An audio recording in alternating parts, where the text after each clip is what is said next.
बिस्मिल्लाहिर्रहमानिर्रहीम।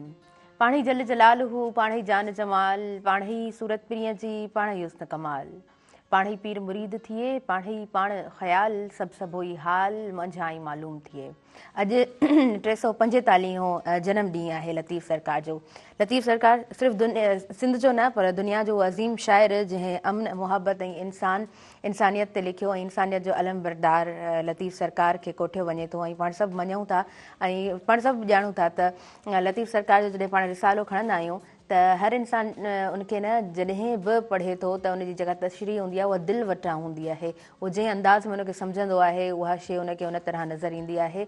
ऐं जॾहिं बि पाण पढ़ंदा आहियूं उहे किस्सा, उहे सूरमियूं जिथे असांखे सूरमा बि मिली रहिया हूंदा आहिनि, त उहे असांखे हिकु जेको आहे न बहितरीनु उतां खां असांखे हिकिड़ो लेसन मिलंदो आहे, हिकिड़ो सबक़ु मिलंदो आहे, जंहिंखे दुनिया जे तमामु तव्हांजा केतिरा बि मसइला हुजनि, जिथे बि तव्हां स्टक हुजो, जेके बि शयूं तव्हांखे तंग करे रहियूं हुजनि, पर कुझु शयूं असांखे जेको आहे न असां रिवाइव जॾहिं कंदा आहियूं उन्हनि शयुनि खे, रिवाइव करणु मुंहिंजे ख़्याल सां बहितरु रहे थो। छो त नंढपण खां इहे सभु शयूं पाण ॿुधंदा आया आहियूं त कंटिन्यूटी रखणी आहे, पाण खे जेको आहे न मुस्तक़िल मिज़ाजी रखणी आहे, महिनत करणी आहे।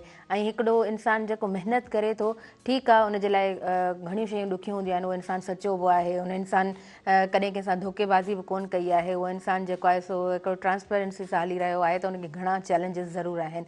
पर यकीननि उन्हनि घणनि चैलेंजिस खां पोइ बि तव्हांखे जेको फल मिले थो, फल ज़रूरु सुठो हूंदो।